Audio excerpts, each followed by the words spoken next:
morning. Morning. How we doing? Good. How are you? Good. First strike, you got it. What's on your brain? Just a couple of weird things. Yeah. One, only because I know you'll hate this. Yes. It is National TV Talk Show Host Day today. Oh, sweet. It is. And while we're technically not TV talk show hosts, I feel like this is close enough. So it's our day. Okay. We should celebrate it. Tomorrow is National Curb Stomping while listening to techno music and having glow sticks day. Can't wait for that. I think that's accurate. Yeah, I'm pretty sure I'm looking forward to that one. Okay. I have noticed since I've been around you, I have been both improved in many ways. Yes. And made weirder. Yes. Yes. That is a consequence. I am sorry, but yes. I live in this weird world of sci-fi possibilities and the idea of multiverses and Matrix stuff. And so I now I'll like notice weird little things in my day and be like, oh, glitch in the Matrix. 100%. Like, here's two examples. About a week or so ago, my husband and I were in the car and we look over and we see a police cruiser parked on the side of a street with blue lights on. But the blue lights were not flashing. They were still just on.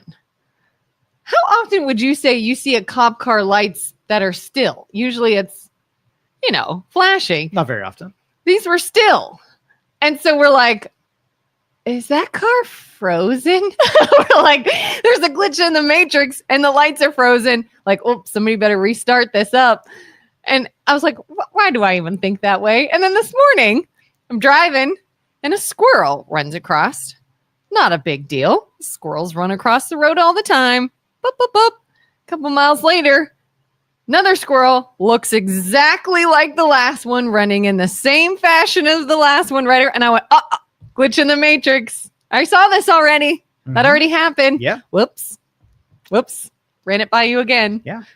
What a weirdo. It's a very valuable era in your development when you start breaking out from conventional norms and consensus, going on your own path and saying F, right? The ideologies and the religions of conformity. I love it. I celebrate that. I feel like I'm slowly entering insanity. No. This path is good. You're like, yes, accept it. The more people that question status quo, the better. Yes, it has its dangers to be able to go down a rabbit hole and not know what is real and what is not real. But the minute that you realize that what is real was given to you rather than you came up with it on your own, the more you're allowed to question what was given to you. You're allowed to believe anything that you came up with. Everything else, I'm going to erase, hit the delete button. And now you have to come to your own conclusions. When Dr. Fauci comes out and says, do this, you're going to say, F you, Fauci. I didn't come to that conclusion. None of this is real. It's not real. It's all matrixy. We're all in a simulation. All in a simulation.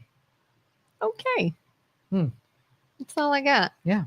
That's what was on your brain. That was it. Yeah. Okay. Trust in that. Like I want to make you question consensus. Like that is my overall philosophy in life is I live for the fact that if a bunch of people agree with something, right, your response to a bunch of people getting together and agreeing with something is double middle fingers, F you, right? The group thought does not work for me. I would rather trust somebody who had a really good ayahuasca trip, really had some deep reading of philosophy, and came at me with a hypothesis that's going to present it as a freaking guess, right? Yeah. Versus someone who gives you absolute certainty that something is happening, and then you hitch your wagon, right, and predicate your decisions on a bunch of people who you somehow give an authority to that they're smarter than you, and they're freaking not.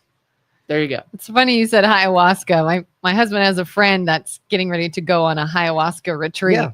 They invited him and he's like, no, not doing that. That's scary. Yeah. Have you been on one? No ayahuasca for me. Would you do it? Oh, in a heartbeat. Really? Yeah. Why don't you go? Go do one. I don't really need it right now. There'll be a time when, I'll have to go up to Portland once they, take all of the very violent protests out of the mix. So I don't have to deal with those idiots up there, then I'll go on an ayahuasca trip. Yeah, because his buddy's doing it with veterans. It's like a veteran thing Right. for people suffering with like PTSD. And I'm like, that sounds risky. It's just a tool in the tool belt is Yeah. really what it is. And it's very helpful in certain situations. And every once in a while, people need that kind of rewiring. And, you know, when the tool's right or when the situation's right, you use the tool that's ready. All right. So let me talk about Sobe Thermal, because I'll talk about this a little bit tomorrow with the MLO Bros, because that's a local deal. But I want to take this capitalism versus socialism, communism versus whatever else. And I am so irritated when dumb people do dumb things with dumb consequences and they're oblivious that all the dumbness that happened. So every day. Every single day. Every single day. So Sobe Thermal, like a company comes into downtown Youngstown and they take over the operations of providing hot water to all of the downtown buildings. They have radiator systems and basically they do their heating via boiling water. It takes a big vat of boiling water to pump down through the city to give everybody their freaking heat. And Sobe was like, hey, you know what? Part of our business model here is to take discarded tires, shred them, and then in a contained vessel, be able to turn them into a fuel, right? Something that's burnable, something that you can release the potential energy out of the components and then boil water, right? Mhm. So part of it was like, we're going to boil water, conventional means. And then part of it's like, we want to burn tires.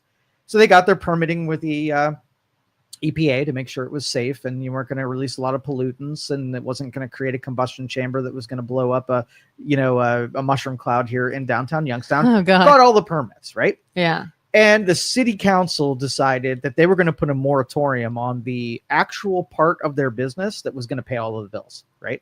So city council was like, hey, we're really stupid and we don't know what's going on and we just don't like things and we're swayed by politics. We don't want burning tires in our city. And they put a year worth of, you can't do the part of your business model that makes sense, right? Did they wrap it up in a little bow of bad for the environment? Exactly. Okay. Absolutely bad for environment. Even though it got EPA permitting, they signed off on it that it was a safe technology to be able to use. We hit the button that said, you can't do that for a year.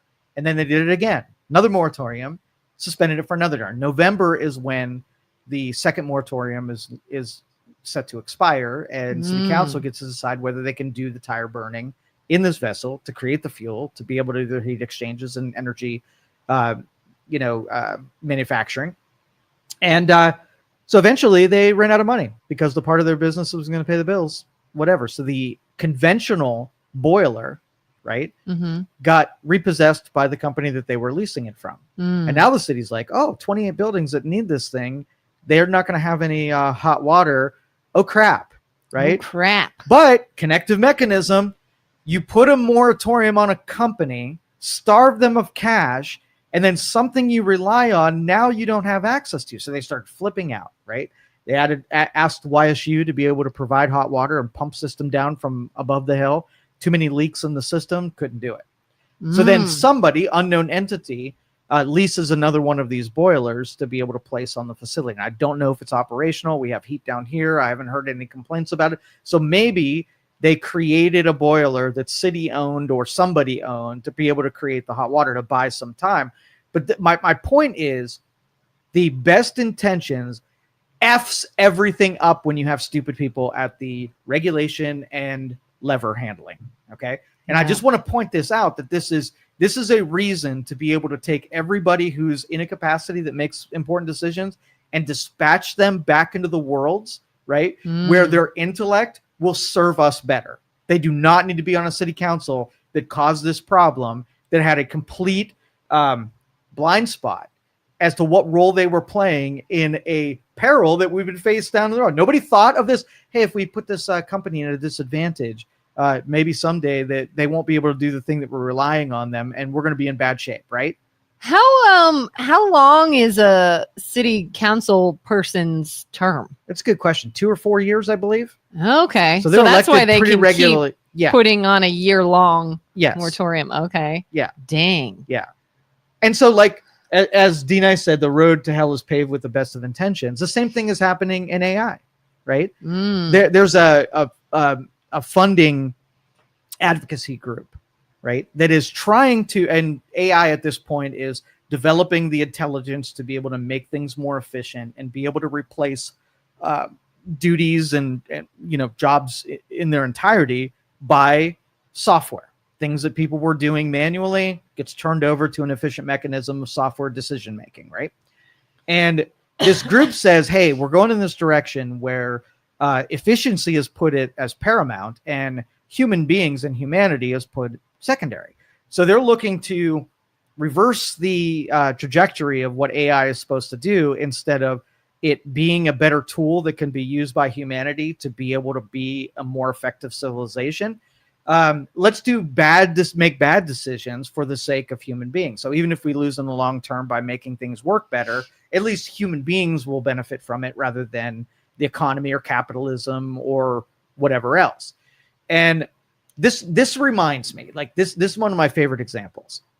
Well, let me not use my favorite example. Let me use the early villager. So you have a group of villagers, and there's one guy that his job is to wake up early in the morning, grab some weaponry, and go out into the forest and kill something, right? Mm-hmm. He drags that, field dresses it, drags it back to the village, and now the village has food. So when he kills somebody, there are a bunch of people who didn't wake up early, didn't grab weaponry, didn't go out into the cold, didn't field dress, didn't kill, and didn't bring back. And they all have a lot of opinions of what should be done with the deer. Do you know who owns the deer? Person who brought it back. The person who brought it back. So all of their opinions are voided as far as I'm concerned. I don't give a two shits when you wake up early or when you make the weaponry or when you do the field dressing or when you wait in the tree or whatever. Then you have a effing say. We have way too many people that have no skin in the game, that have all these ideas of what should be done, but they're always late to the party after the deer has been delivered rather than when the hunt is being done. Right? Yeah. So guess who has say in AI? The people who invested the money, they invested the time, developed it, created it. Now it's like useful. And you have all these people who are like, oh, you got a useful product. Let me add my ideas to it at this point. All those people who developed it and took the risk need to put a double middle finger and say, F you and your ideas. I developed it. I get the spoils of what the result of my hunt. F you. Yeah. And we see this when we argue over billionaires and what they should do with their money. If it's like, I got up early every single day. I hustled. Yes. I sacrificed. I didn't have things when I wanted it so that I could prosper later. I made decisions. I failed. I put my own money in something. I lost. I kept at it. I built something. The consumers obviously loved it. I made a bunch of money. And you don't get to tell me what to do with that money if you stayed in bed all day while I did this. That's right. The hunter always eats first. And then after he has been filled, then he can decide to then reward the non-effort givers in the village. And if he's a noble hunter, then the transaction begins again. And so like the failings of socialism and communism and Marxism, all of these whole collective ideals, I've been, a disciple in the incentive for being the hunter. You do it because you get the rewards of your hunt first, right? Mm-hmm. There's no communists when things are hard and you're not being paid. And that's, there's lots of they're not in line to be like, how can I help the effort? Right. Mm-hmm. They're only there once the trough is full with the spoils of other people. Then they have tons of reasons and justifications for what to do with the results of better men providing the stuff. And because they're not willing to go out on the hunt, right? Mm-hmm. You disincentivize the hunt. So what do you, if it's cool, if the hunt has already been done, then socialism actually works.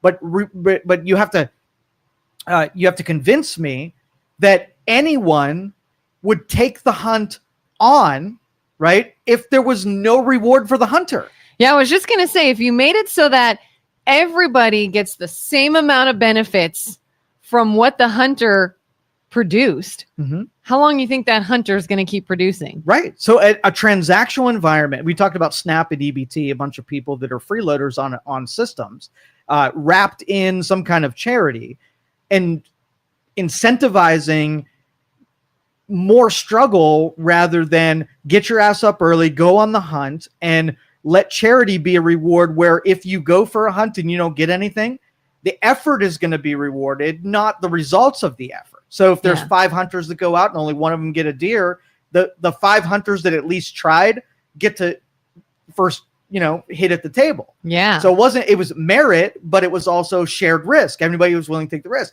The people who slept in and took it easy and whatever, they are last to be served, and they're eating some entrails, right? They're eating, taking some blood and bread, that kind of thing. Yeah.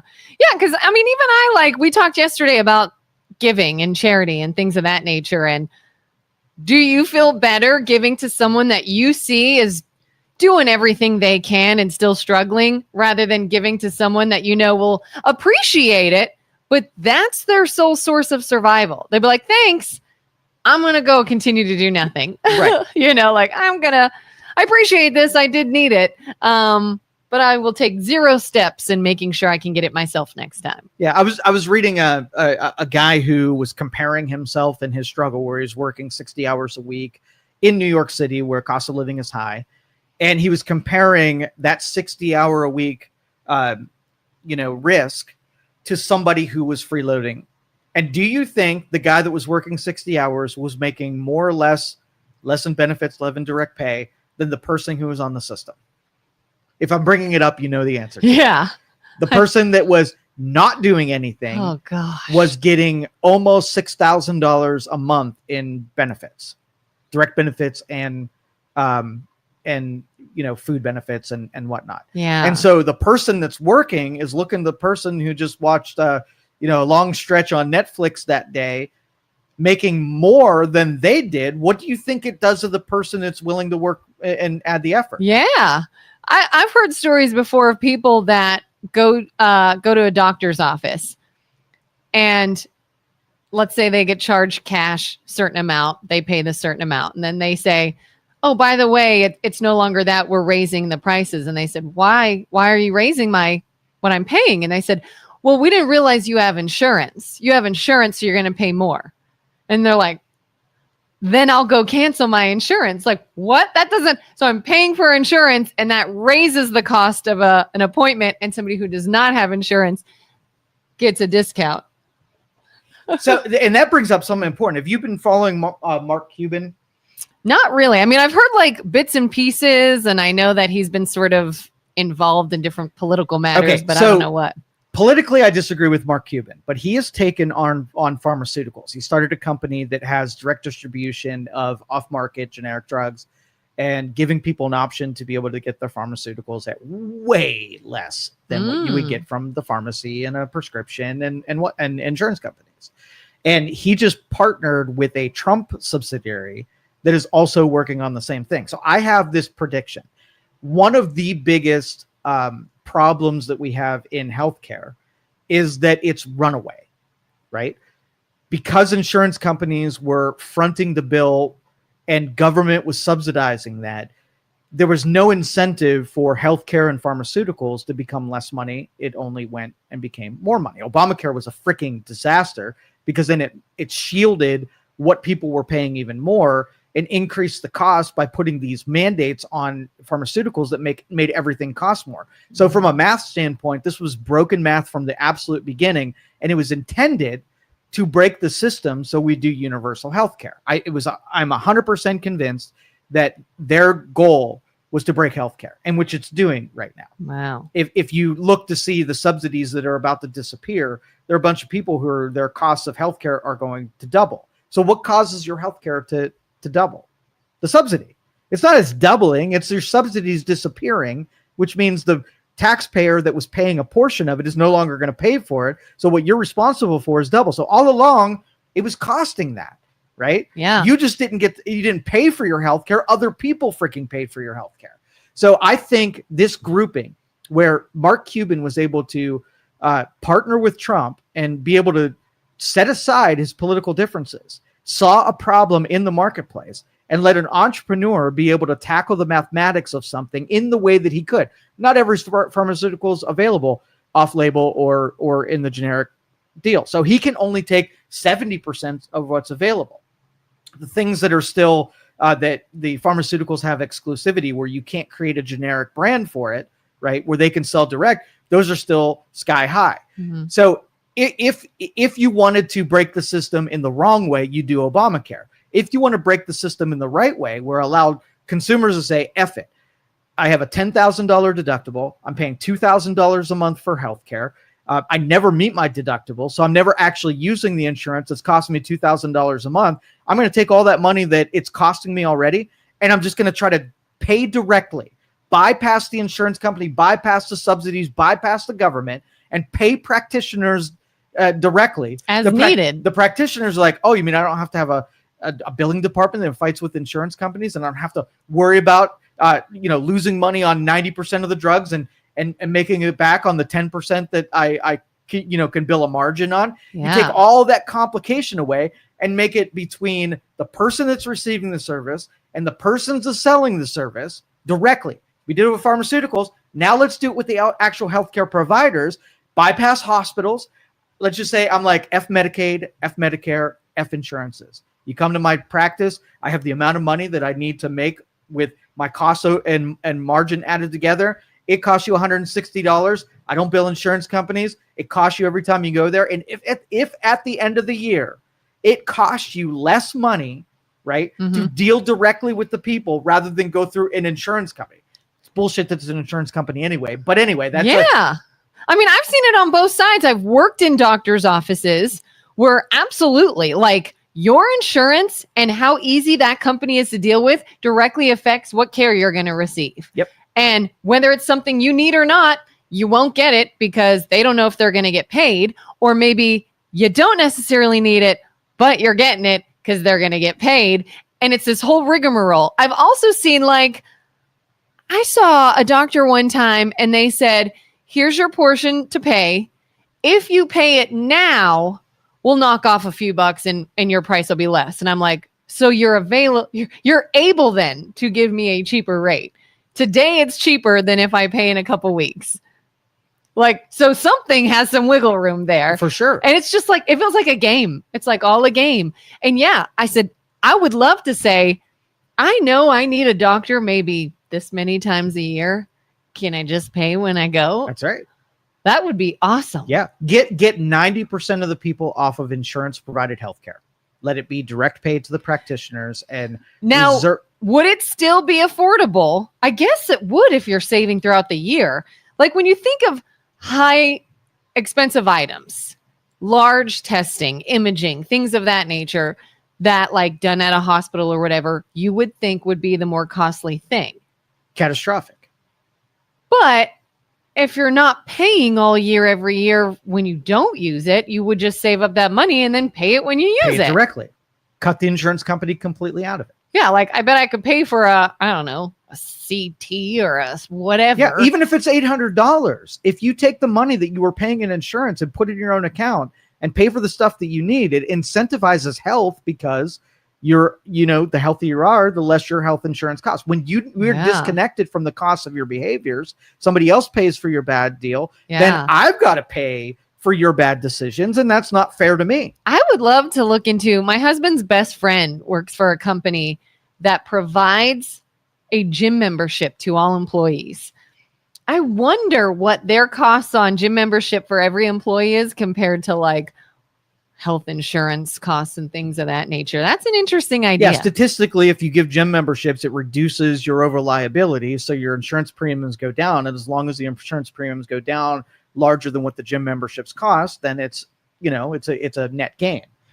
Chicken says, I can speak for the private pay method. I did it for 2 years before Champa was approved. Biden admin didn't even have the website working and was way cheaper. Chicken also says, I also bill insurance in my profession and can promise you we are way happier when you say private pay, and our options are way more vast. Yeah, cut them out. They're not your friend.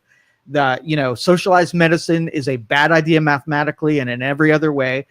Incentivize health by, making so the money that you pay out of pocket.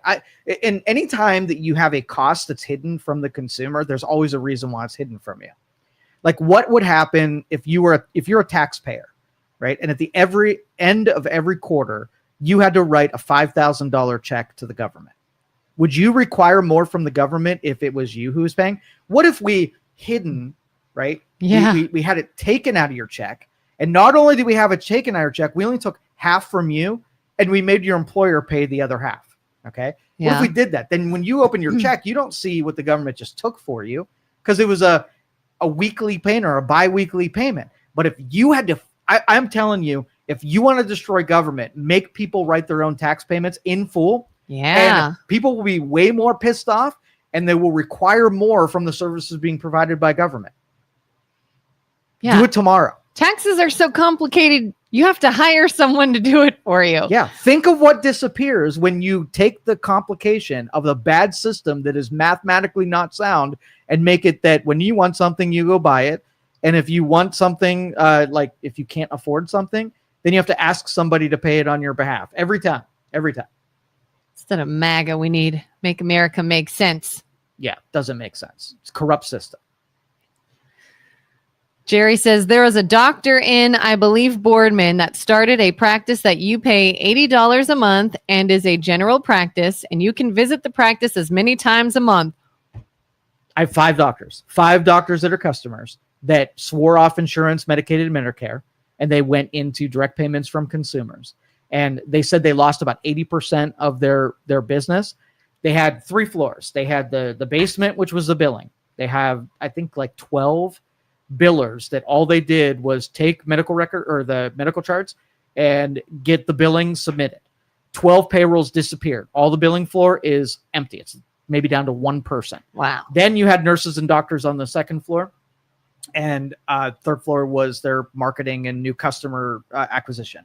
And they said when they lost 80% of their customers that were Medicaid, most of those customers, they were billing at equal. So they would render $80 worth of services and it would cost, they would be, so basically what it is that these insurance companies negotiate rates, right? Mm-hmm. And they give certain things that they provide at a loss and they have to make up the difference on things that they can make money on. So you might come in for some kind of test and they can only bill it at $40 and it actually costs them $120 to bill the test out, right? Mm-hmm. But to get you in there, now they have to upsell you on other tests, blood tests and blood work and machines and everything across the board so they can make up for the loss that would Medicaid, Medicare, and insurance companies would pay. And so when you go in there, it's almost like going to Best Buy, right? You buy a TV and they're not making anything. It's a loss leader, but they have to sell you a surge protector and an insurance plan and blah, blah, blah to be able to make up the loss that got you in the store before. And that's what our medical system is like. You have loss leaders and they got to make up the difference selling you things you don't need. When in the future, when you're wearing your wearables that are sensing where you're at and your wearables tell you when it's time to go see some kind of professional and it connects you with a provider that does the thing. And maybe every general practice goes away and you have all specializations. Your watch tells you, hey, looks like your blood pressure's high. You need some kind of test and you go to XYZ and it costs you $79. They accept the $79. You go in for the test. It takes 5 minutes, right? Because it's all done through AI. Yeah. And then maybe you don't only go to the hospital or the doctors once every 3 years or when your body tells the sensors that you need some kind of service.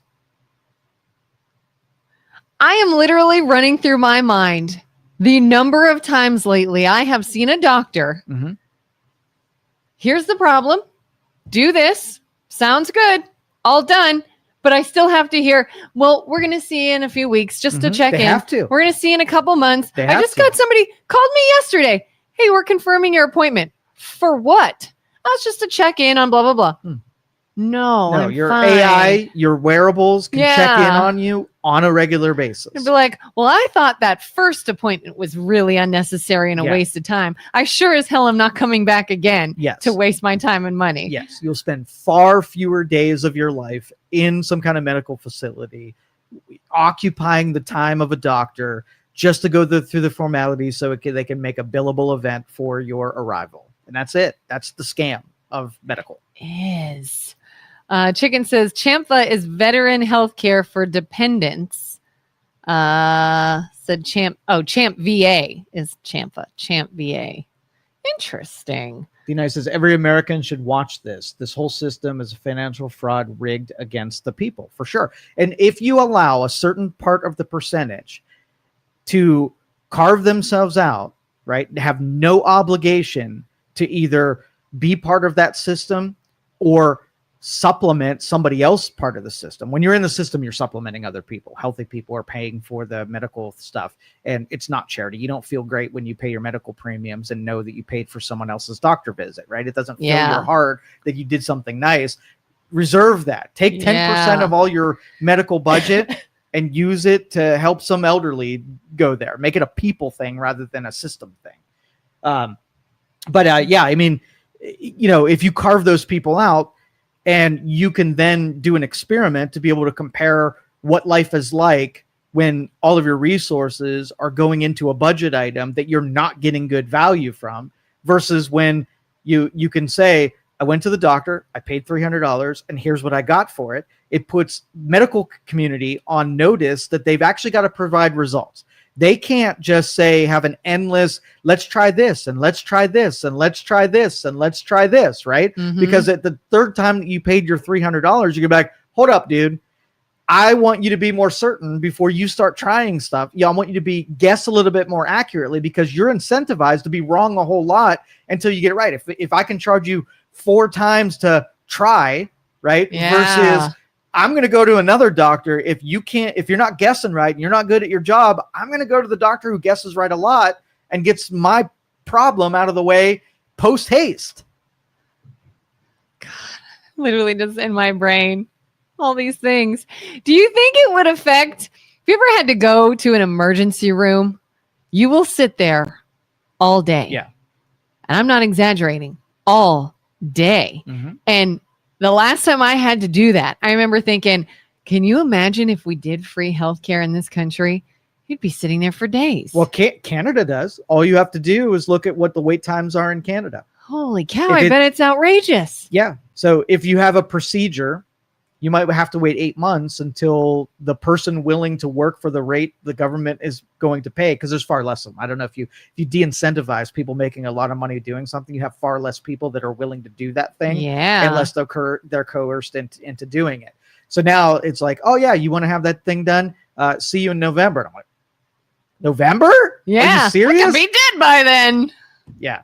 So yeah, broken system. And every day that the Republicans push on this government shutdown as a middle finger to the Obamacare subsidies in November going bye-bye, and people's health insurance skyrocketing because now they're paying full rate rather than the subsidy rate that the government was hitting, will make them realize that this Obamacare thing was a dumb effing idea.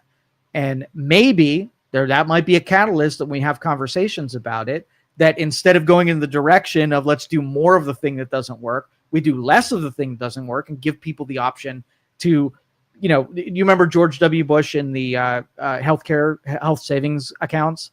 That was brilliant. Sounds familiar. Freaking brilliant. What was that?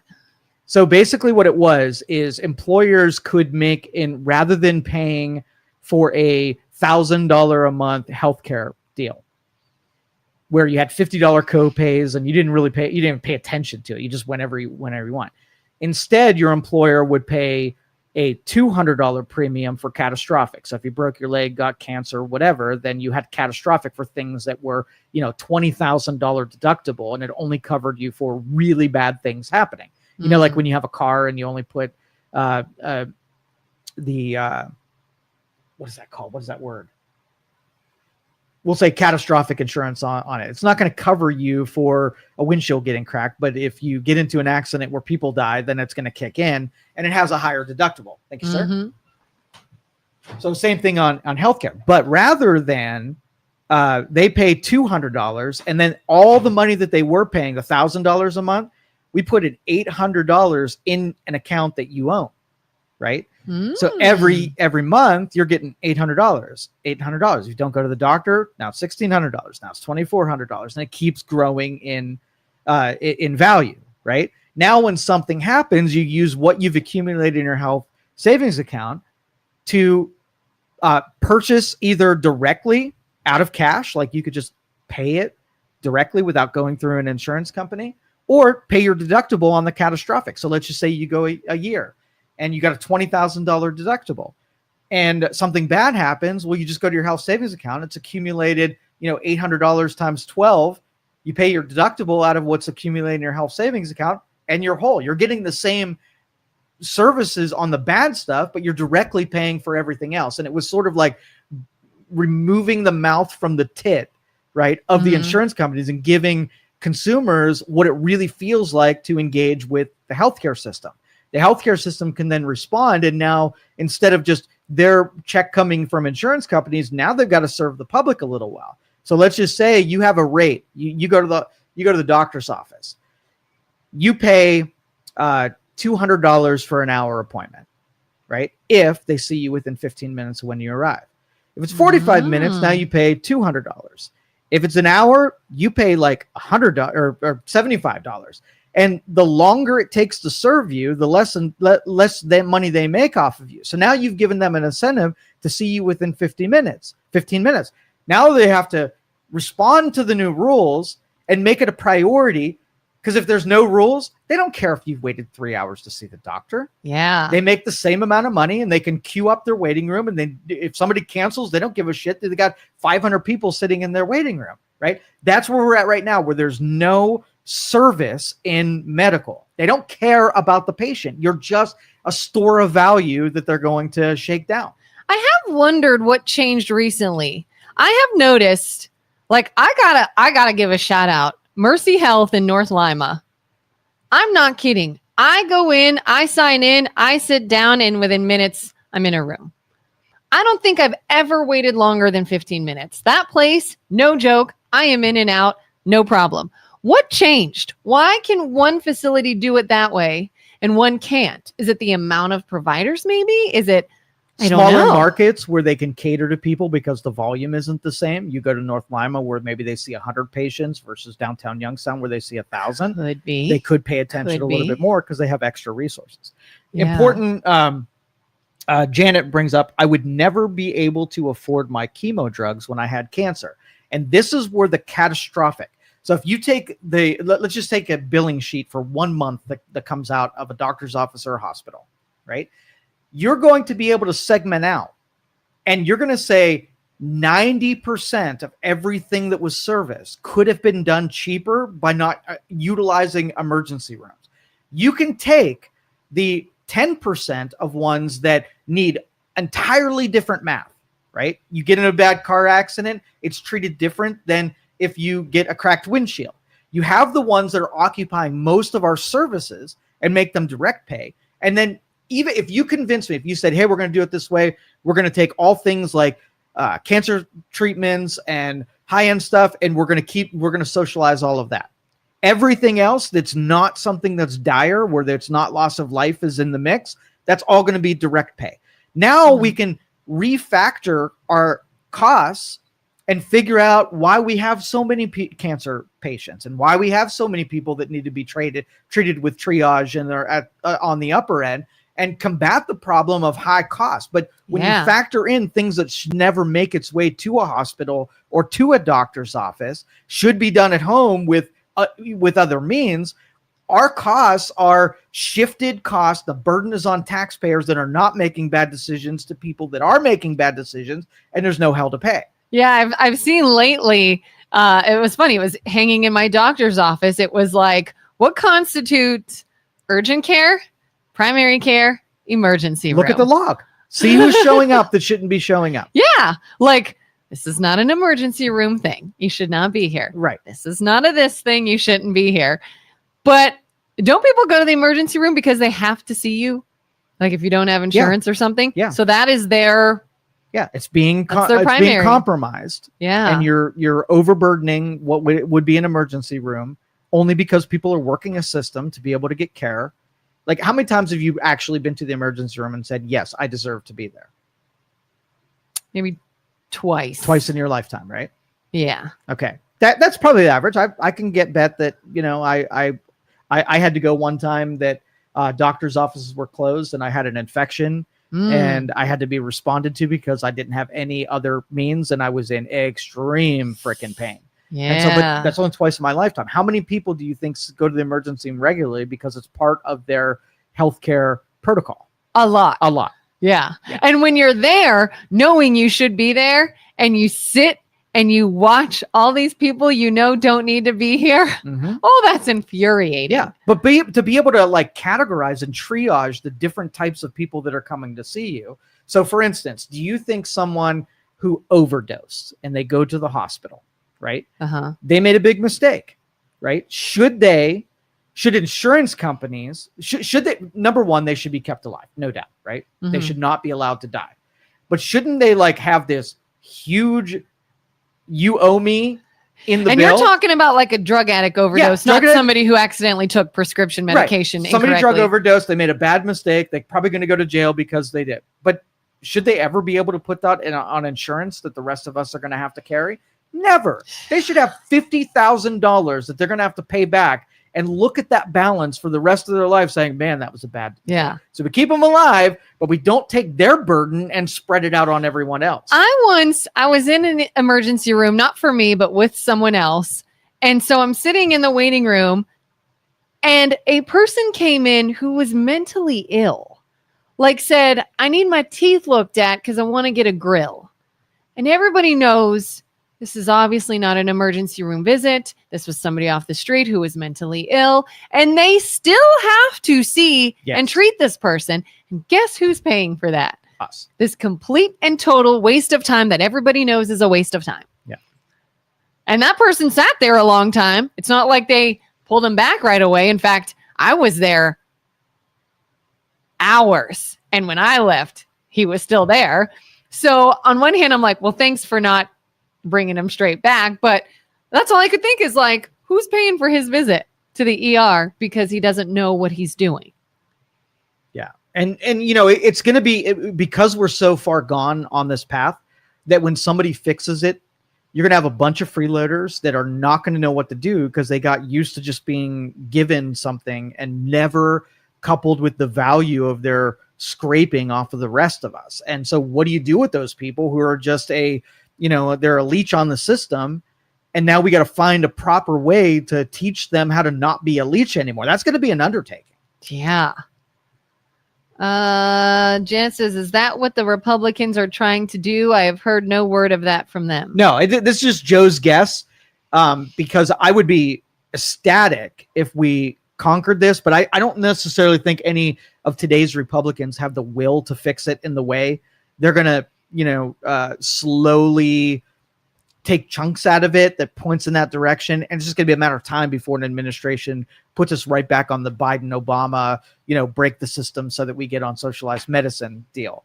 I argue against socialized medicine only because mathematically it only works for a short time before you are in bad shape, because I can talk to people who are going through medical school right now and find out, I'm just doing this to help people because I'm a giving philanthropist versus the ones that are like, hey, this job pays a lot of money, so it's worth taking the, $800,000 worth of schooling to be able to get into $800,000 a year for the rest of my life. Right. Yeah. So what happens when you socialize it? You make it so that,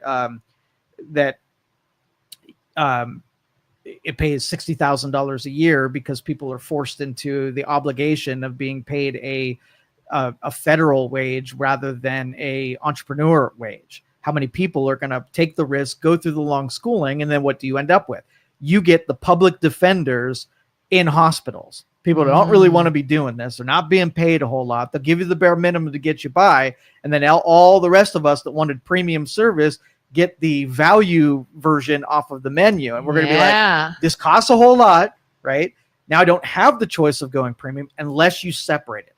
Let a system exist where you think the bad math is really good, so go take it to its end conclusion and give a premium service where you get direct people pay, and compare the two after a decade. Yeah. I mean, have you ever been to a medical facility where you could tell the person treating you or caring for you does not want to be there? Yes. They don't DMV, care. right there. DMV. Think of healthcare in the DMV where there is no empathy.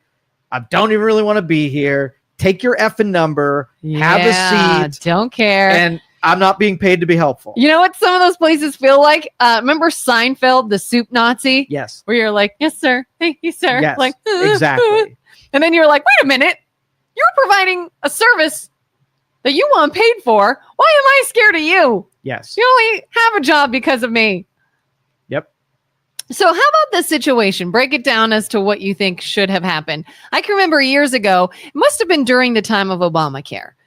I had a cousin who was diagnosed with brain cancer, severe form, needed instant treatment, had just gotten a new job and had no insurance coverage.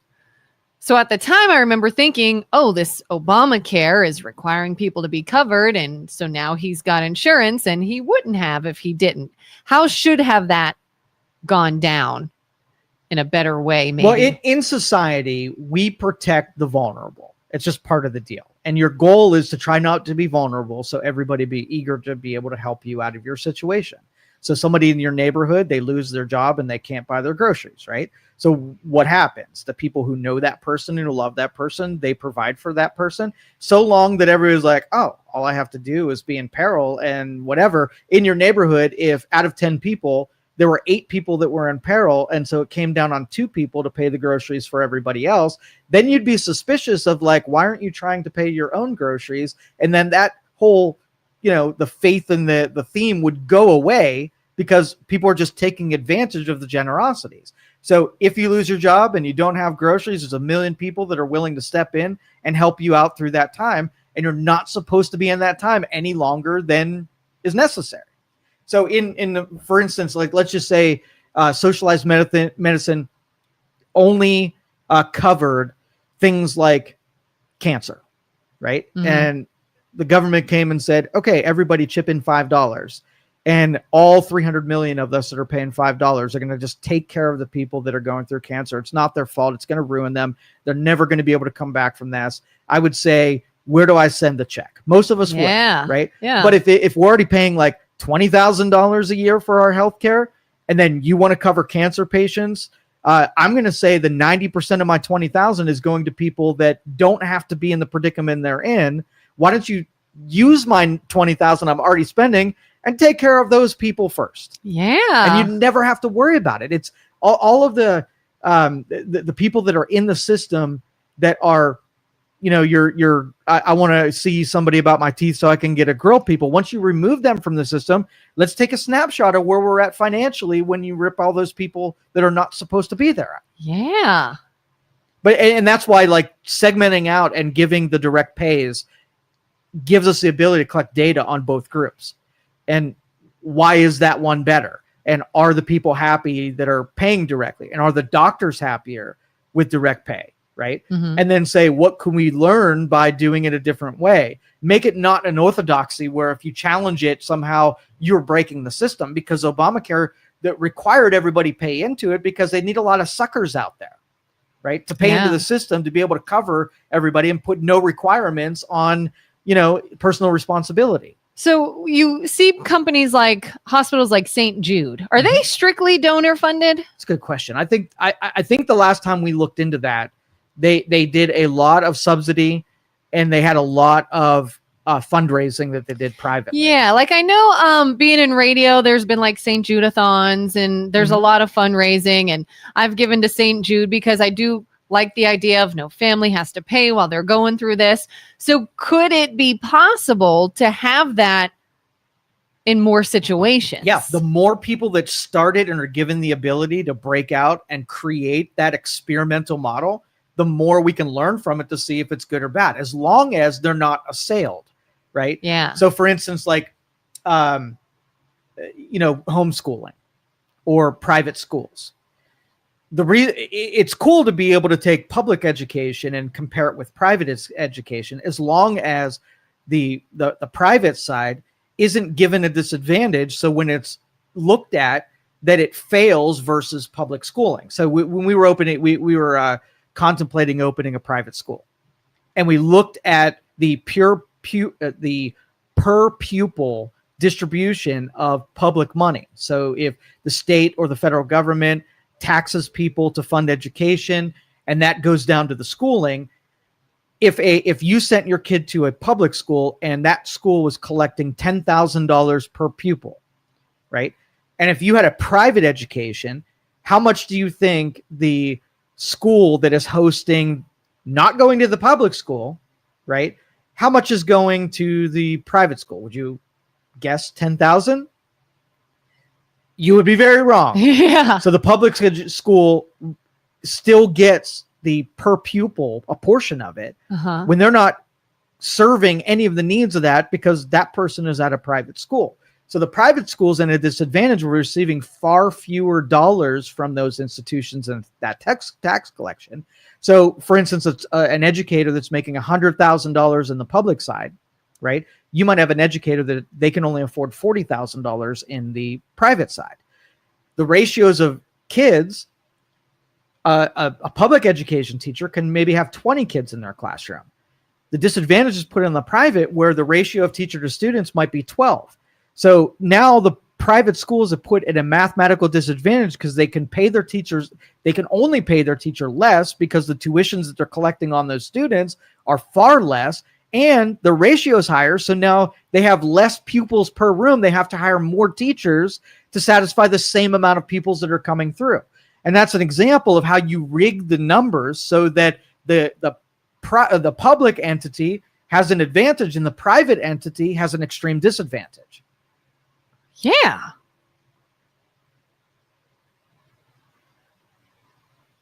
I got distracted. I just saw your mug. Yeah. That's funny. Jerry says welfare to work fair. Welfare to work fair can help that by getting people employed and getting benefits they pay for and getting individuals that do not need to be on the government dime. Yeah. Welfare to work. Here's what I prescribe, right? Mm-hmm. What is insurance? What is insurance? What is insurance? Insurance is something that you keep as a backup plan for when you need something. I'm trying to be as general as possible. All right, well, I'll give you some examples. So when we host events and we take rain insurance, that means that we're assuming that it is not going to rain, right? And if it doesn't rain, I'm going to make X amount of dollars.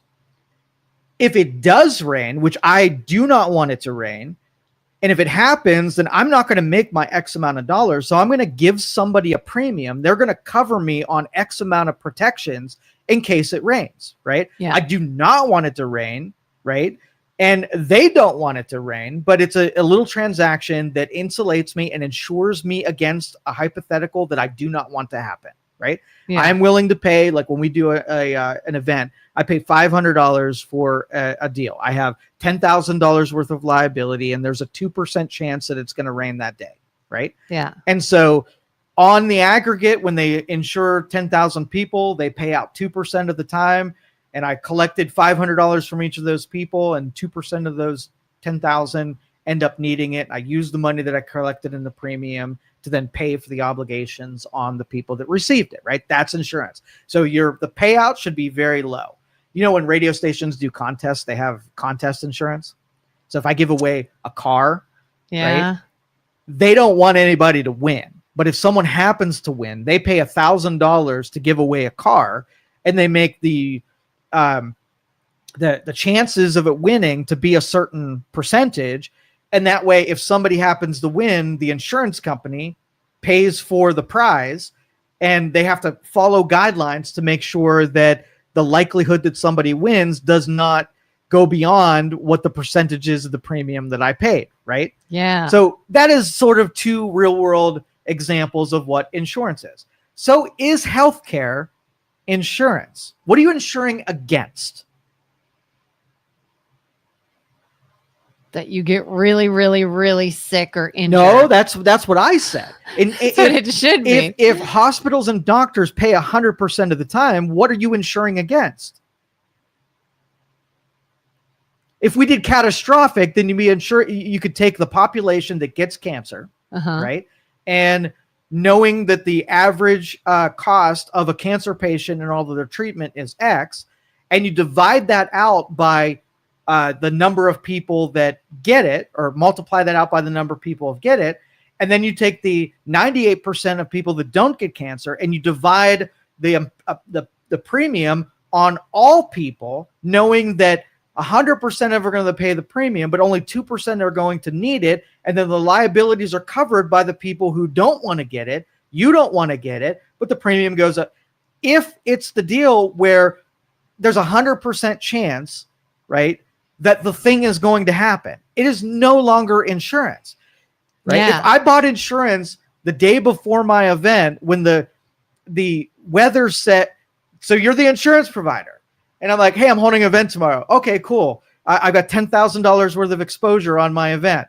Okay. What's the weather say? There's a 100% chance it's going to rain. So what's my premium give me? If you know that it's a 100% chance that you're going to be paying me $10,000, what should my premium be? 10,000. Well, that's the break even. I'm in the business of making a little bit of money. Maybe I make 10%. So now it's my premium is $11,000 to cover $10,000 worth of liability. Yeah. Would I pay that? No. I might as well just cover it myself if that's going to be it. And are you going to willingly say that I'm going to cover your loss if you know there was a 100% chance that the thing was going to happen? No. There's a 100% chance you're going to pay out. Well, let's look at life insurance. Yes. There's a 100% chance you're going to die. Yes. 100% chance. What would you do instead of getting life insurance? Or would you? Or would it be different? Like, well, how do we life apply insurance this actually works out pretty well because it doesn't cost a whole lot when you're very unlikely to die. So you're covering yourself for the unlikely event that you die. But the closer you get to natural death, the more you're going to pay. So let's just say you pay $100 a month for your life, for the rest of your life. So if you got 12 months in a year and you live to be 100, you've taken $1,200 worth of payments at $100. So you have paid, what is that? 120,000. The wrong person to do math. Anyway, you paid a bunch of money in there. So you're covering your end of life should be a percentage less than what you've paid into it.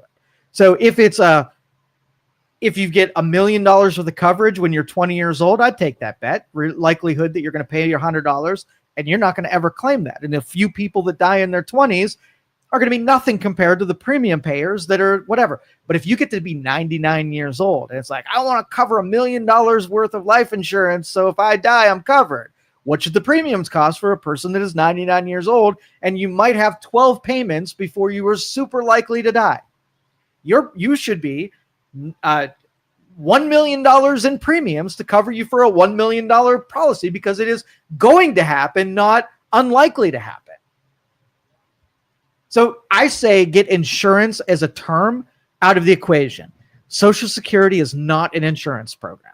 You are 100% likely to be able to collect it. It has to be an investment, which investments have rules and regulations that make sure that you have to do a fiduciary. You have a fiduciary responsibility to make sure the person that's investing with you gets a good return on their investment. Do you think Social Security has a good return on investment? No. Zero. A negative return in compared with all other, methods of investment. Ponzi scheme. So again, we're outlining where you have this group thing. We put a bunch of money on the table. And if we make it so that it's not mathematically sound, it will always require more people to pay into the pile of money as we rob it by bad math. And there's a point where the math gets so bad and there are not enough people paying into it that system breaks, and it breaks like every other Ponzi scheme. That's what medical is. Sometimes that's where housing goes, and definitely where Social Security is.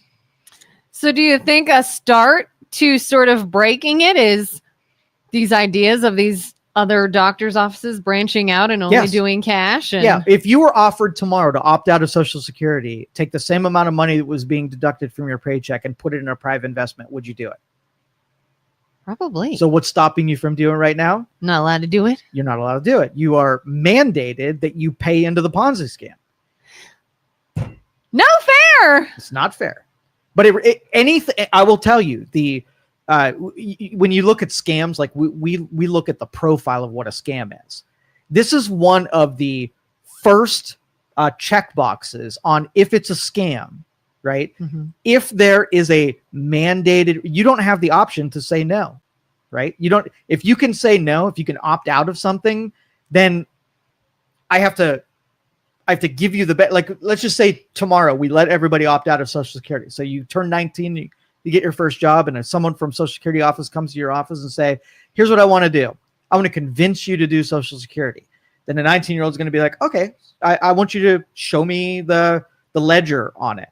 If I did this for certain, I'm going to take what I've already planned, that I'm going to invest X amount of dollars in the stock market over the period of the next 50 years. And I'm got a good idea of where I'll be at as far as how much I've invested and how much my returns should be by the time I turn 65. Show me yours, right? Mm-hmm. And I'm going to put them side by side and see which one's better.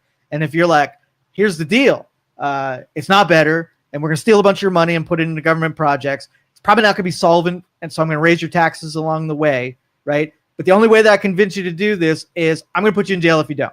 That is the profile of a scam, and that's what Social Security is. Feel good? Talk about no kings, no monarchy. Mm-hmm. That's the problem right there. Yep. This is bullcrap. Yeah. 19 years old, you get to opt in or out of all of these things, and they get to market to you and tell you how good of a deal it is. And if you don't agree with them, F them, do it yourself. 16. 16? You think your brain's formed enough by the time you're 16? No, but I've been working since decision? I was 16. Right. If you were able to tomorrow be able to take everything that you've paid dollar for dollar into Social Security and then change gears now and do your own investing from this point for the rest of your life, would you do that? Probably. Yeah. Yeah. And it is an insurance company. It is an insurance company from this perspective. There's one thing where Social Security is like an insurance company. They really hope you die before you start collecting it. Yeah. They're hedging that you're not going to live deep into your collection term. That's it. I might be confusing this with something else. If you die, can a spouse get your Social Security? Yeah, you have survivor benefits that are within Social Security. Yeah. But if you don't have a spouse, that just goes away. Doesn't go to your kids, or they don't like give you a check to your estate or anything like that. It's not like you can put in your will, I want this to go to this organization. $300,000 over my lifetime in Social Security, and it just goes poof, gone. That's a good deal, isn't it? Well, I mean, that's kind of like with life insurance. If your policy's until, I don't know, 65, 70, whatever, and you get to 70 and you're still alive, doesn't that just all gone? Except for whole life, which that another really bad instrument, very bad mathematical instrument, where you pay into an investment account as a portion and you can cash it out at the end. And really, consumers really don't have a good grasp on what is a good value. So here's a good value. You have $1, right? Mm-hmm. And the goal with investment is to make that dollar turn into more than $1. Parity would be if you have $1 and you put in a coffee can and bury it in your backyard and you dig it up in 10 years and you pull it out and there's $1. So you have $1. That's parity. Every investment vehicle should be more than $1. Even if it's a fraction of a percentage, it has to be worth more than $1, right? Mm-hmm. And for the person that pays $300,000 into Social Security and only ends up collecting $47,000 because they happened to die when they were 67, that is less than $300,000. So the government has this great talent for ripping value out of the consumer, either through inflation or exorbitant costs or limited benefits or whatever. Where capitalism and things that make value grow over time means that things that you do become more valuable as time goes on, not less valuable as time goes on. So the stupid people are all sort of looking at this immediate gratification. Look what I got. And it doesn't matter how you got it. No. Or what's going to be screwed up down the road. So when you buy a house and your house is worth $100,000 and you look to see what it cost you and insurances and own that house, and you look at it as like your best investment that you've ever had, it's worth $150,000. And then you take the ledger of everything you've paid in to have that house, and you've paid $300,000 for a house that's worth $150,000, is that an investment? Well, by my definition, if you had $1 and it's worth more than $1 in 10 years, right? Yeah. Then that's an investment. If it is worth less than a dollar, it is not an investment. It is a liability. Yeah, I feel good. Every so often, our mortgage company sends us emails of what our house is worth now. And it's always more than we spent. And I'm like, woohoo! Bet you it's not. Oh, no. Yeah. That sucks. Yeah. But it's still better than insurances where it goes to zero. At least you have some of it. Yeah. So I've been told veterans can collect Social Security early. Would you advise we do that? Absolutely. If tomorrow they sent you a letter, hey, you can get 50% of your benefits if you do it at 40, I would say start collecting that shit right now. And I am not a trained investment person, but I also know that the Ponzi scheme is one day going to fall, and I don't want it to fall when you are waiting on it. Like when you're 64, you're like, I'm about to collect Social Security, and the government's like, oh, we're raising the age to 97 now, right? Because we can't afford. So maybe we should talk to our financial investment people and be like, hey, should we go ahead and pull this now? And well, we started talking with medical, and the more people that take a different path, the better. Breaks the system for the people who need the Ponzi to survive, but it also gives options to people. Same thing with Social Security. If the government gives you a benefit to do a, health savings account or whatever, then, do that to break the system. And what you said is the people that need it to survive. Like there are legitimate people that, for whatever reason, legitimately cannot work, cannot pay into anything. They need some sort of benefit, some sort of something. So what do you do in those cases? Same thing with abortion, right? And it's sort of like the anomaly or the small majority or small minority of them justify the bad decision. Okay, so if you said rape and incest constitutes 4% of all abortions, let's not keep abortions open to everyone when 94% could be eliminated by controls and different decisions that are being made. Mm-hmm. And then we create the exception for the ones that we're concerned about. Mm-hmm. You've got cancer. You're not the grill guy at the hospital. That's the one I'm concerned about. The cancer one, I am super willing to put up with. And once we remove the deadbeats on the system, there's probably plenty of money to take care of the people who didn't ask for it, didn't decide it, are not responsible for it. The major costs are not those people or to the other ones. But then you have a fight over what constitutes a deadbeat and how do you prove that? Exactly right. How can they manipulate to make it look like they're not? Exactly. And it's just so what does it make you want to do if you set your table full of $100 bills out there and you want to do good by giving people who really need $100 bills? You find yourself that everybody's coming up to your table, they're pulling up in Cadillacs on their cell phone, and they really didn't need the $100. So you, as the provider of the charity for $100, you don't feel great about it because you're just being taken by a bunch of people. Maybe one person comes up there and need it. You put up with the other 10 that absolutely didn't need it. So what do you do with your table? You guard it. Okay.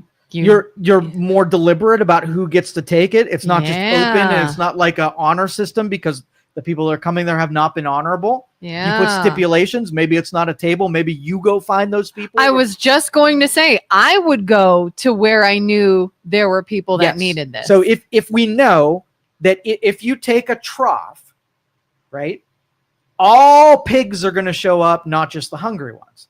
So if you want to take one that absolutely needs to be fed, you do it different than just slopping the trough. Yeah. Yeah, go find them. I like that idea. Chicken says, yes, we can. As veterans, you are afforded many options that you should investigate. Should. You absolutely should. Every teacher that's in some kind of pension, every laborer that's in a pension, every Social Security person, if you're ever given the option to take your money out of a bad mathematical system that requires more people paying into it to keep it sustainable, get out while you can. And that is not a professional giving you that advice. That's just a common sense dude who hates Ponzi schemes. I'm going to look into this. Please do. Oh, I'm Please going do. to. I'm going to. Don't hold me accountable if it goes south. No, I'm gonna consult a professional in the field first. For sure. Welfare to Work Oh, that was Jerry's thing we read. Oh, you read that one? Okay. Yeah. BJ hates us though. He says he gives us one requirement: never talk about health. And we have dedicated. This isn't really talking about health. I want to ask him whether or not he feels what we said today was in the gray area that constitutes us being chastised. And this is just another level of how broken this system is you can't even discuss things to make people healthier on the internet because it's blocked, it's hidden, the algorithms go nowhere. So again, that's just one more leg of screwing people over. No. Don't educate people on the right thing to do and what can make sense and what can keep them healthy and what can save them money. Just keep doing what we're doing now and don't look at any other options. Forced to pay into Social Security or you go to jail. Talk about a topic that's unpopular so you get throttled. I see a theme here of the freedoms that I believe in, right, aren't, and this isn't like we're going to be put in jail if we talk health. There's a much more subtle way of silencing someone if you make the algorithms woke. And let's talk about woke algorithms. Wokeness. Woke algorithms. So this group that is funded by Ballmer and Gates, they are taking a position on a humanity-centered AI, right? And so instead of the making things efficient and serving capitalism and making life easier and solving problems easier, rather being a tool that all people can experience in the same way, what if someone uses it and they prosper more than other people? What if they're smarter, they use it better, and then John Smith does really well using it, and Bill Smith, he can't figure it out, so he doesn't prosper at all. So human-centric means that we're going to give a priority to the artificial intelligence to serve humanity, just like in, what was that? Twilight Zone. Serve humanity, remember that one? Serve humanity. Yeah. You remember that episode? Is that like a cookbook thing? Yes! Okay. Yes, to serve humanity wasn't to serve like man. Yes. To serve man. That's it. It's a cookbook. Yeah. So anyway, so they want a woke version of it that puts things and sort of like throttles it and hits the levers. And instead of it pursuing the merit of the math, it takes like equity and global warming and all of those fun liberal topics and wants to create a on-purpose bias, right, in the AI so it will serve those advocacies more than prosperity and capitalism and merit and winning and crushing your enemies and whatever. So how do you feel about, on purpose, people are saying it out loud, that they want woke AI to take priority? Because when they call it human-centric, it feels like, oh yeah, I want humans to be centered. Yeah. But when I frame it in a certain way and say, oh no, it's not human-centered, it's only some human-centered, and it's the woke ideology of human-centeredness. That's ridiculous. And a little scary. Mm-hmm. And dangerous. Mm-hmm. And stupid. Okay. Those are exactly the adjectives I would have used as well. I know someone that keeps trying to push this. I don't know if it's a company he's trying to build or what, but it's like non-biased AI and non-racist AI. And the person doing this is the most woke. The most. Mm-hmm. And so I'm like, what is it he's doing with this? Because I know it's not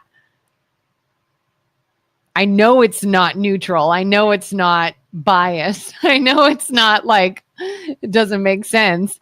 How do you have, we Googled one time, my husband and I Googled something. I can't remember what it was. I think it was about the government shutdown. And we could tell what came up on Google that was biased. Mm-hmm. And I was like, oh my God. But here's another example of where good intentions equal compromise. And it always happens this way. So our founders were genius knowing that there was not anything that was going to stay static. Everything, when you have a thing, it's going to be compromised. So the mechanisms are the balancing of the compromised. Okay. So for instance, if, what was your example just now?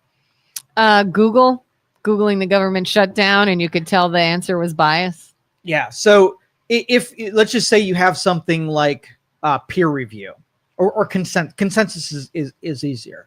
Consensus used to be valuable.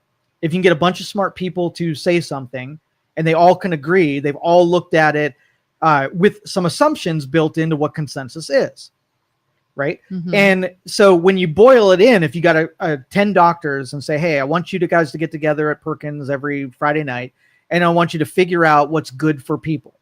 Right. So what would you have to trust into that doctor group in order for them to give you advice that would be valuable to you? What would I have to trust? Yeah. So if they started making recommendations to you and you assume that they're all doctors, so they're just kind of looking out for your well-being and knowing what health is and having a good bead on a standard that they share with you. Right. Yeah. I'd want to know they're not benefiting in some way. So, okay. That conflict of interest. Yeah. So what if one of those doctors bought into a chicken farm and all of a sudden his advice would be that everybody should eat more chicken, right? Yeah. And all the other people in the group were also compromised in the same route because they get benefit from saying the right thing because they get financial incentive or their ego gets stroked or they get placements and directorships or whatever. So now your group of doctors that in theory are going to make really good advice because you're not a doctor and they are. Yeah. The group is going to say, well, consensus is very valuable. In a perfect world, consensus is valuable. But what happens when consensus gets compromised? What is a mechanism that shakes the compromise out of consensus? Do you know what keeps doctors on the straight and narrow?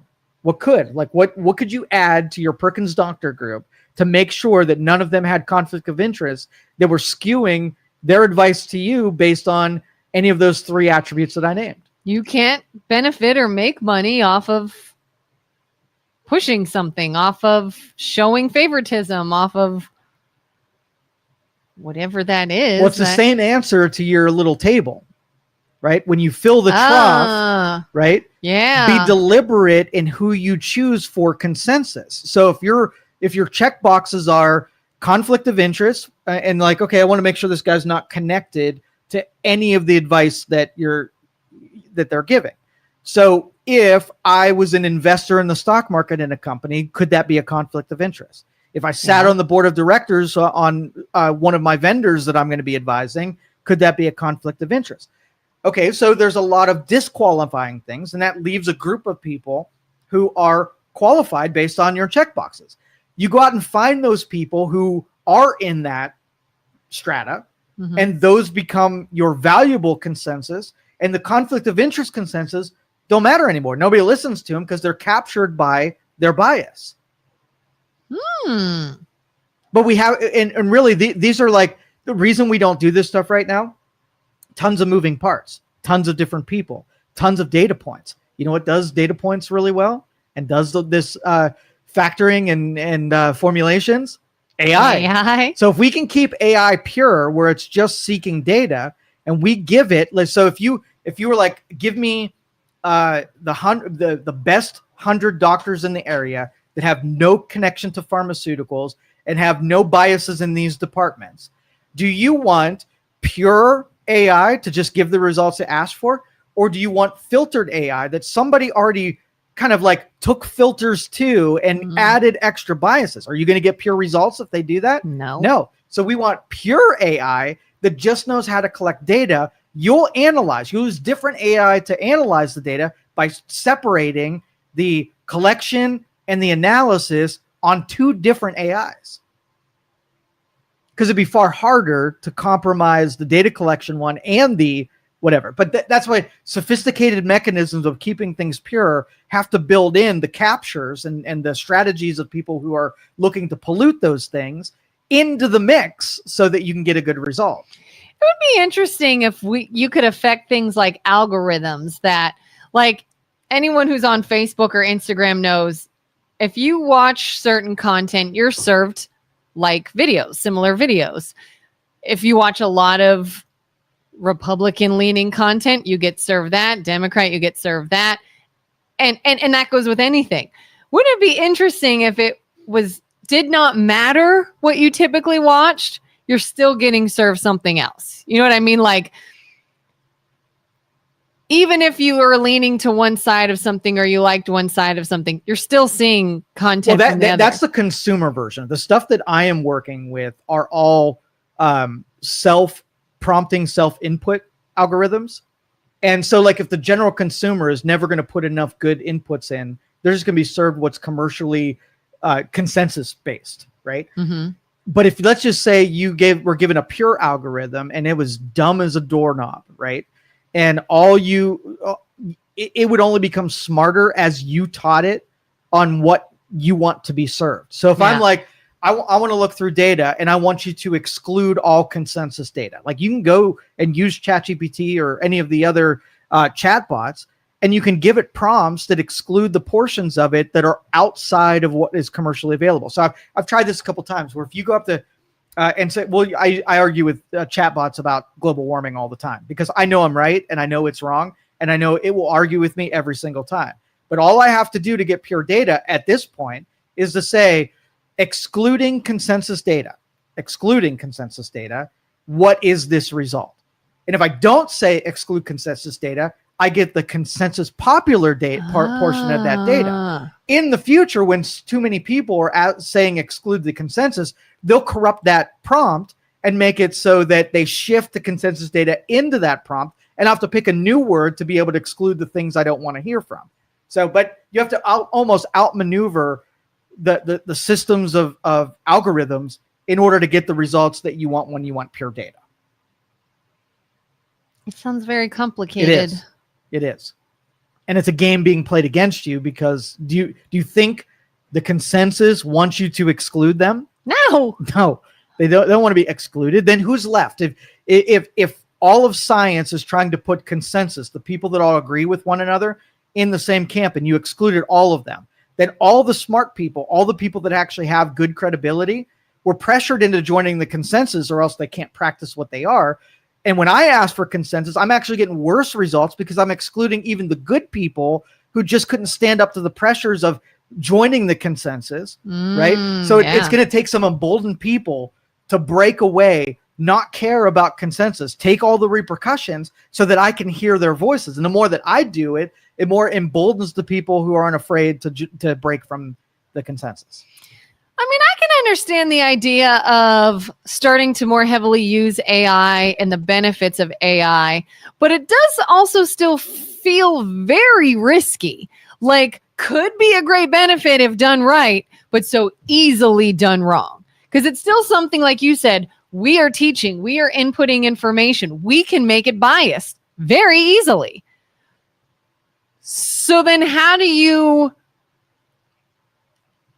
fight that? Like, how do you make sure that if we're going to adopt AI in all new ways into our society, that it isn't just another bullshit thing we got to deal with that's wrong and harmful? And like, is it worth the risks? Let me tell you, this was a conversation for 5 years ago. All the smart people who are engaged in it said that once you create a dependency with AI, you're going to have AIs that figure out the AIs. And when you start getting these different layers of analysis on different AIs, there's a trust authority. And who's the trust authority? There is none. So this is the demise, and everybody warned us against it, and we did it anyway. So it's almost like a naturally occurring phenomenon that we will give in to the AI. It's going to be the new media. Yes. Media is captured. There was a time where you thought media was a source of credible information, and that's how we all got information. And now it's very clear that some media is one way and some is another, and there is clear bias. That's going to be this. So the Matrix scene where, I forget his name, but he was the informant, he was the Brutus, he was the saboteur, and he ate the steak, and he said he's eating the steak, and he was like, in my mind, I know this steak is not real, right? And either I can reject the not real, or I could just enjoy the steak. And I totally chopped that line up. But the premise is, would you like ignorance if ignorance was pretty?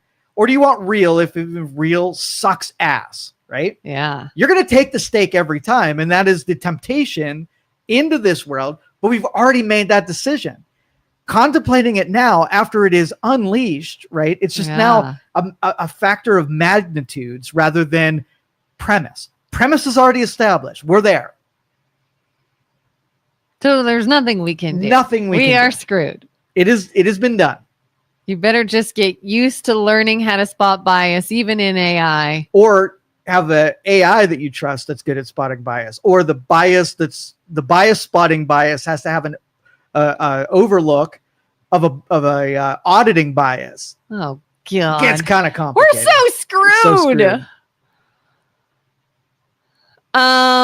Chicken says all licensed professionals have an ethics board and NPI numbers that report to those boards. Technically, our boards are designed to keep us ethical, but it requires the public to report.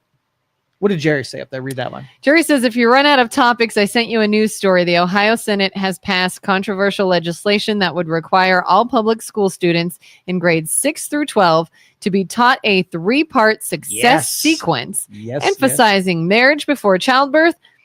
Popped up on 27 News, has passed Ohio House, awaiting Senate confirmation. Love it. Love it. I feel like I did see a headline about something being taught in schools, and I didn't get a chance to read what it was, but okay, there's a simple premise. Okay, if you evaluate success and you look at the things that contributed to the success, so if you wait to have kids after so long, if you get a job, and if you graduate from high school, and you look at the spreadsheets and it says you've got a 90% chance of being in a successful position where you can do things if you hit that.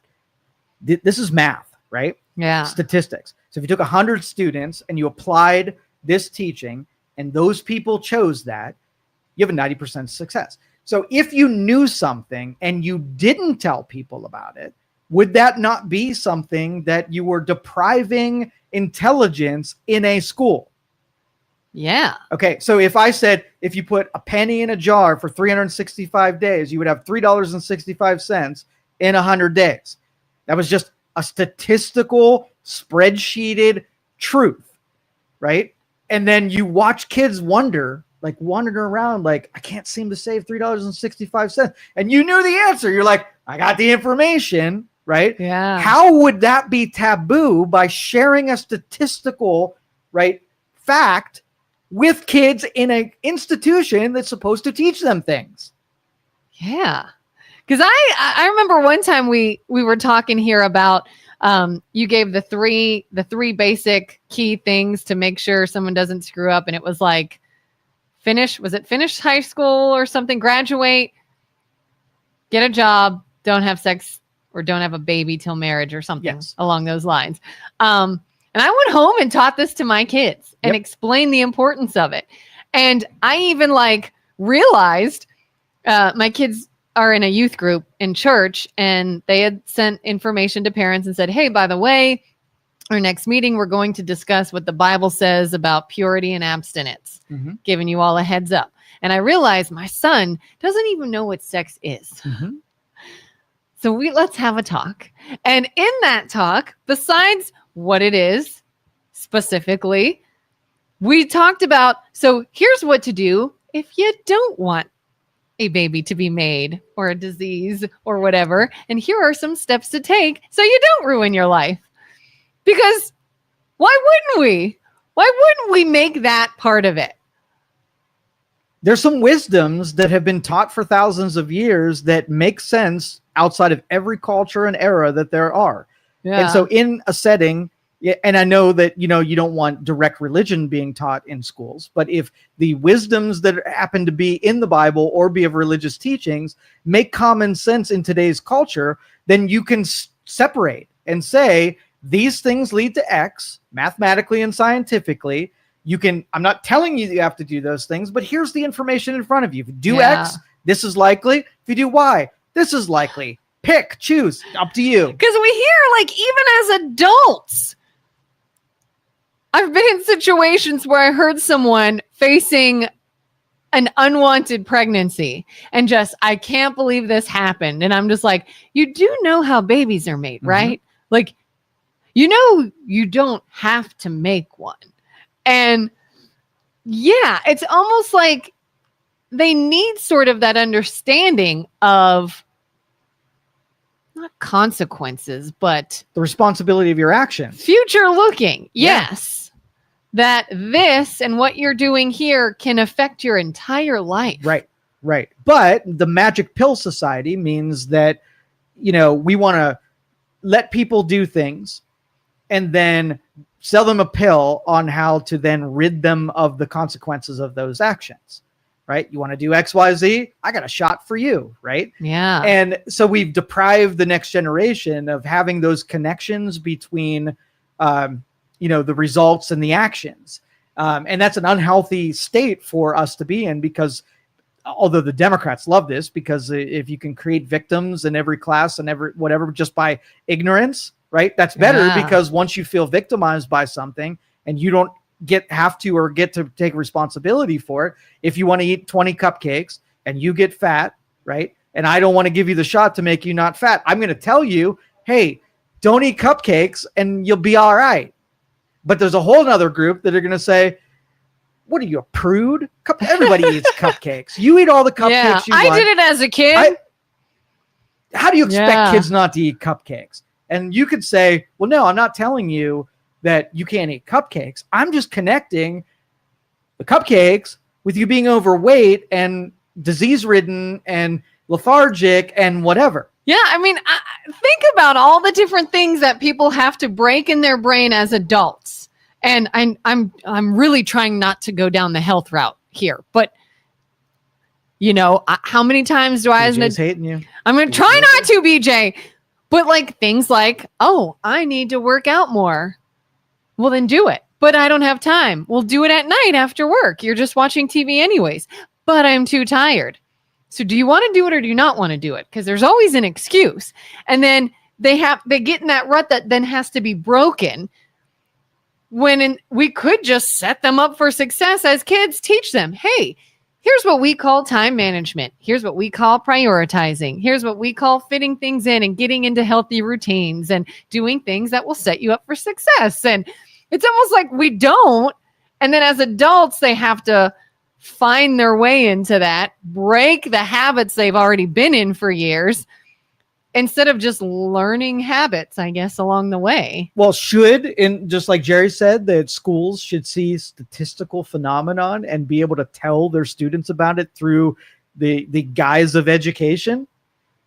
What is it? If that's not education, what is? Memorization? Like, what is schooling if I can't tell you about things? And somebody brought up, doing your taxes and doing finance and things that actually matter to make you an adult. If we're not teaching any of that, what are we trying to craft with students and with education?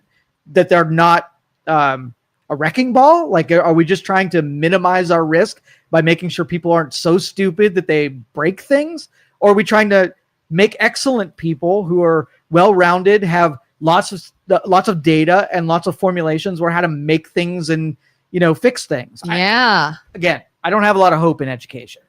Yeah, I feel like there's a lot of factual information being imparted, which is not unnecessary. But I wonder how much ideas are being discussed, if that makes sense. Like, you have a test that this continent is located here and this historical event happened in this year, and it's just regurgitating factual information. But to the point of that is like, hey, here's what this good decision could lead to. You know what would be cool? What? If we went to a school, right, and we took the three things. We said, hey, on a spreadsheet, we evaluated 1 million scenarios, and the people that were at the top 90% of success did these three things. Okay. Gave that information to the schools. And we're not going to tell you anything except for the data. And then poll all of the kids and say, knowing this, what should we do? Yeah. And see what the kids come up with as ways to solve that problem. Like, I went to years and years ago, I was working for a chiropractor's office. And this woman in town had this little organization that after school she met with underprivileged kids, low income area. And she says, I like to have people come in from all different types of businesses and professions and talk to the kids and say, one day you could be this. One day you could work in this industry. But there's never and here's how. Like if you told a kid, what do you want to be when you grow up? I don't know. I want to be a basketball player. I want to be a doctor. I want to be whatever. Great. What are you going to do this week to get you there? What are you going to do next year to get you there? What are you going to do in 5 years to get you there? Like, it's almost like we're good on this. You can accomplish anything. Just set your mind to it. And then a kid's like, what? Mm-hmm. But how exactly? So my kid wants to go to MIT, and he knew this when he was 13 years old. He started saying, I want to be an engineer. I want to go to MIT. I want to be pursued by, companies that are on the bleeding edge of technology. And I said, challenge accepted. And I went and studied the acceptance for MIT and the people who entered that vein. And we figured out through the modeling of other people what they had to do. So I set up a spreadsheet of things that those people do.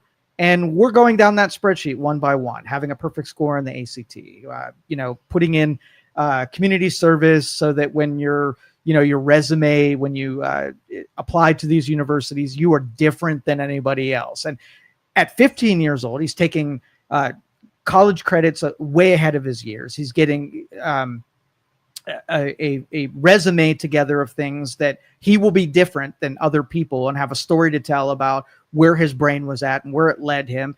And it's not just a cycle of, blind ambition. We're trying to emulate. If somebody runs a marathon and they do these 30 things, I write the 30 things that they do and I try to do all of them, and I give myself a long runway. I don't wait till he's 18 and say, all right, you're done with high school, go do MIT. Yeah. Because the people who get MIT don't get started at 18, they get started at 15, right? Yeah. And if he wants to be an MIT and I want that for him, he's going to get started with the profile of people who get in those things. And all of this stuff is knowable. All we do is evaluate the people who have done the thing we want to do and do those things. So, oh, hey, you got a great job and your family's tight and you're financially secure. What did you do? Oh, I waited until I was married to have kids. I graduated high school and I got a job, whatever. You just make the checklist down, do all of those things. Don't argue with the list of people who have done what you want to do. Just go do those things. Oh, because the arguing, I think, is the human nature. Yeah.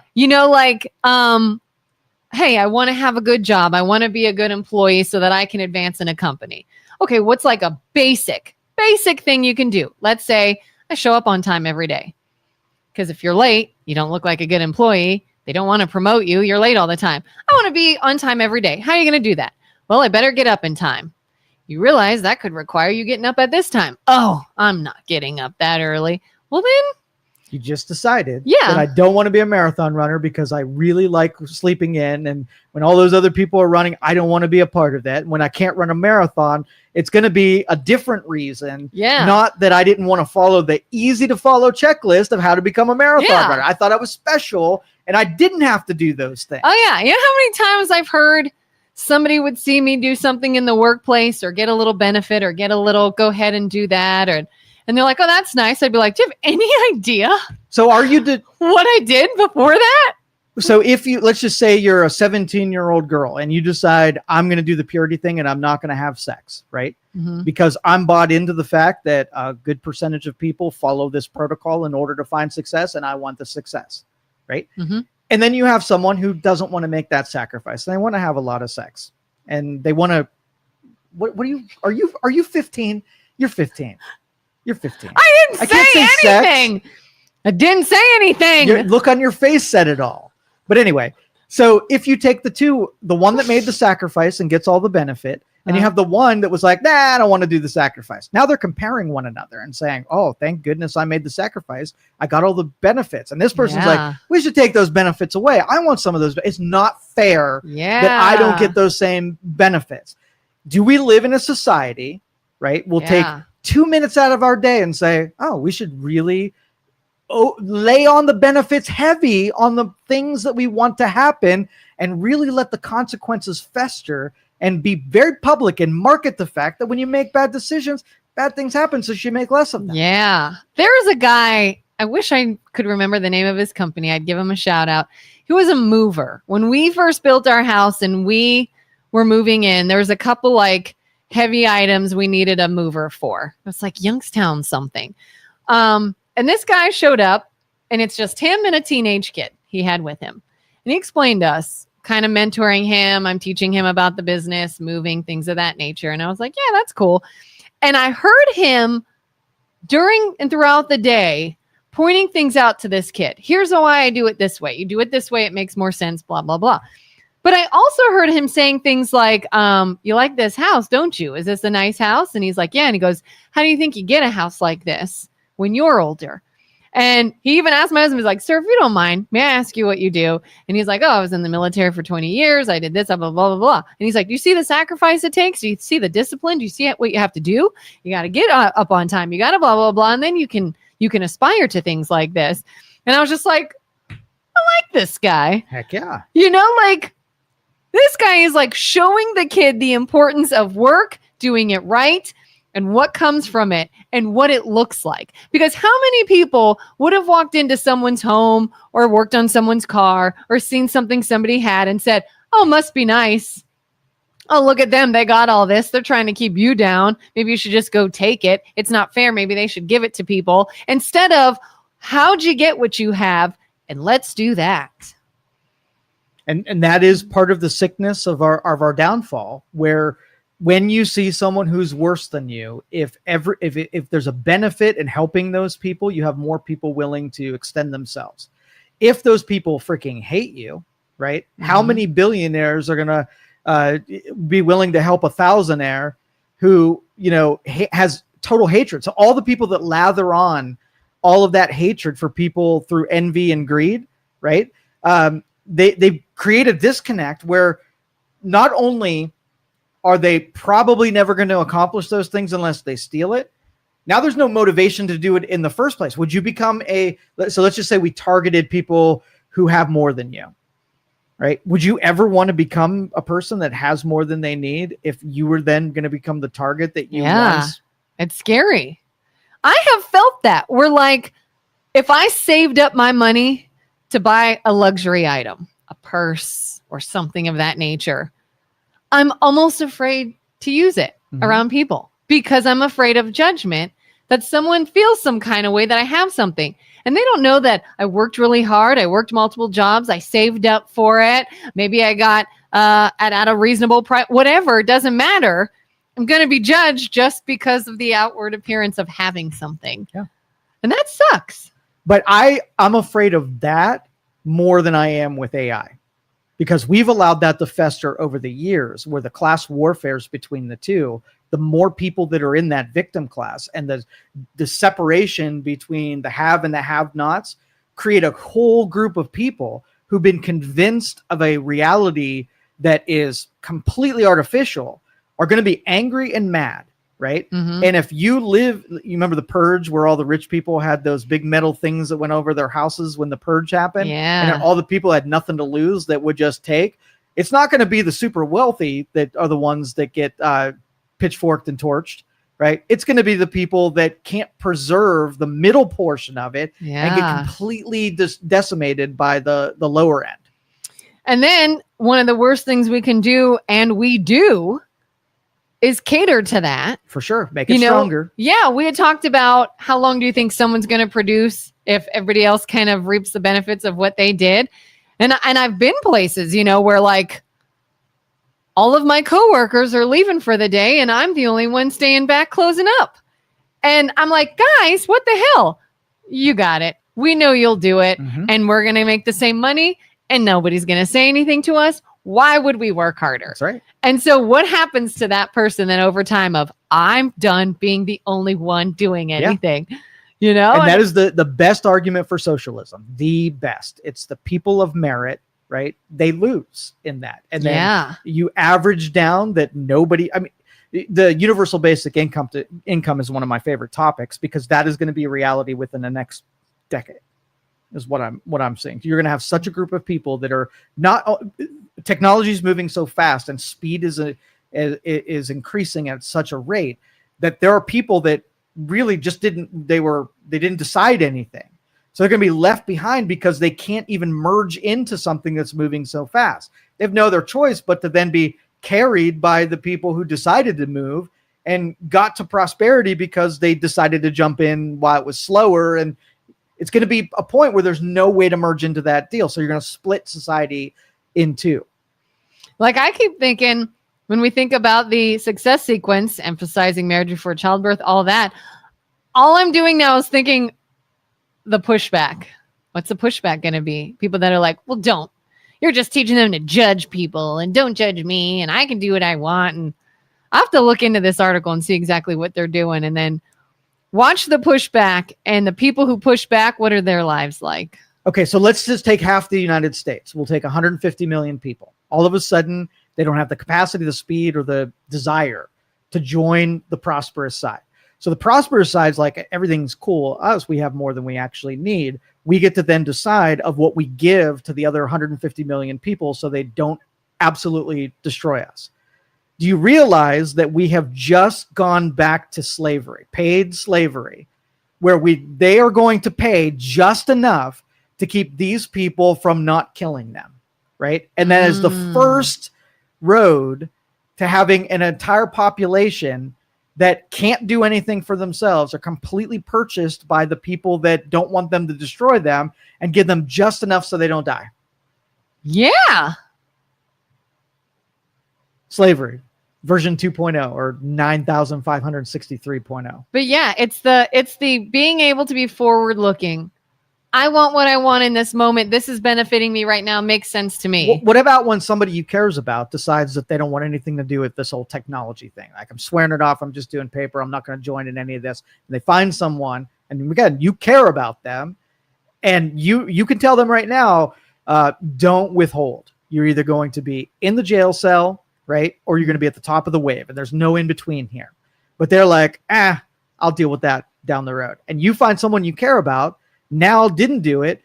There's a real consequence to it. They can't buy a house or start a family or go to school because all of those things are for the people who did make the decision 5 years ago and they didn't. What do you do with them? Feel bad for them. Feel bad? Just let them waste away, die away, become a slave? Try to coach them out of it. It's too late. it. Things are going to move so fast that the decisions you make right now are that decision 5 years from now. And if we've got attention span within the next 30 minutes, we can't see a year from now. So we don't know that we're making a fatal decision until you've already made it. How do you balance staying literate with computers, AI, internet, all that stuff, and not letting your attention span dwindle? Because I think this whole 7-second attention span stems from social media. Everything is quick. Reels are quick. People want stuff Slave really training. fast. That's slave training right there. So how do you stay up to date and up to snuff and learn how to utilize technology, but don't cripple yourself by utilizing it? All right. So I hand you a hammer. You can do a lot of things with a hammer. You can build something, you can construct it, you can deconstruct it, you can hit yourself in the face with it. How do I convince you not to hit yourself in the face with it? Because I can tell you what you're doing is bad, but you have to believe me. You don't have to experience. I can just tell you, don't hit yourself in the hands or the face or whatever. Use it to build something. It's a tool. Yeah. Right? And I can either tell you the information and you care, or tell you the information and you still hit yourself in the face and the hands with it. That's it. Unless you experience the hurt of it. What's nice about it is that the number one question that I get asked by people in their 50s and 60s is, what path should I put my kid on in technology? They're not going to be able to learn it all. There's too many specializations. But which one should I encourage in my kid? So parents are seeing it, and grandparents who don't have an understanding, but see that the value in making a good decisions, even when you're ignorant about it, knowing that it's going to play a big role. So if you had a small business, right before computers came on, and you did everything by papers and filing cabinet, your invoicing was done by filing cabinet, your receivables, everything was done by filing cabinet. You're like, hey, all of my competition, they're using these computers where they're doing everything I'm doing, and it's 10 times as fast. Mm-hmm. So you have a choice. Either you figure out the important parts that make you not die because you decided to stay on paper, or you decide to stay on paper and die. And those are two choices. You don't have the option of not joining it, because it's really, if there were no competition, then you can stay right where you're at. But as long as everybody else is doing a thing, giving themselves a tool that's making them better, and you're using a tool for make you worse, or not using the tool at all, you're choosing dying, right? Yeah. And there's a consequence 5 years from now, because now you get to 5 years, you're way behind, don't have an understanding, don't have the foundation to even merge into that traffic to begin with, right? What do? I'm going to say, get in your time machine, go back 5 years, learn the tools, learn how to use them appropriately, and use them as a tool instead of a vice. That's all I can say. I saw an interview recently where this fitness nutritionist type person was talking about mental health as well, and used the term empty calories, talking about your consumption online. And it was like, just like you have empty calories that you can put in your body, things that you are taking in that have no nutritional value and no benefit to you whatsoever, they just make you worse off. You can consume empty calories in technology.